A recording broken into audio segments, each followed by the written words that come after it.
Hey guys, what is up? In today's video, I'll show you how to fix Vanguard 152. Now, this is a hardware ID ban, but this will only work if you didn't cheat and you didn't you didn't actually try to finish the Vanguard. But if you think this is a bug and you didn't do anything, here's what you do to try to resolve the issue. So the first step, you go to search, type in run, and in here type in services.msc, click open. Once this opens, click somewhere here, press V on your keyboard till you find VGC.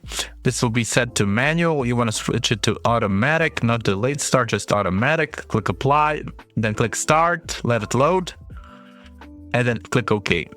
And once you have done that, what you want to do is head over to search again, go to command prompt, right click on it, and then click run as an administrator.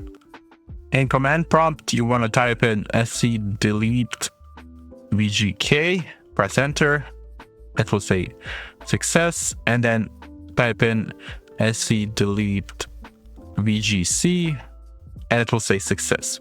And once you have done this, you want to go back to search, go to control panel, find this programs and features,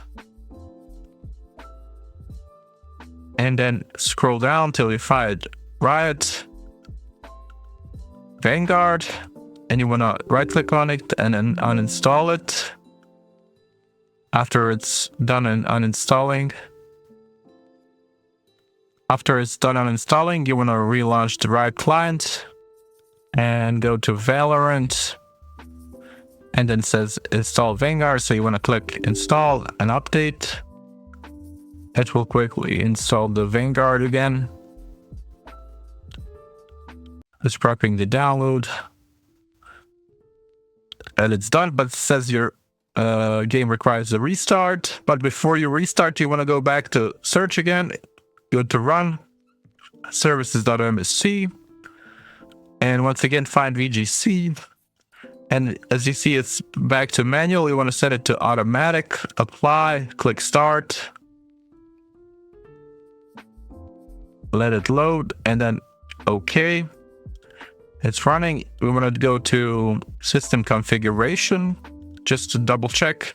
Go to services, click hide all Microsoft services, scroll down till you find VGC. As you can see, it's running. If it says disabled, you make sure you enable it. If it's unticked, you gotta tick it, and then click apply. Okay, and you restart your PC, and then you can relaunch the Valorant, and it should be working properly. That's it for this video. That's how you fix Vanguard 152. Hopefully this video helped. Like, subscribe, comment down below. See you guys in the next one. Bye bye.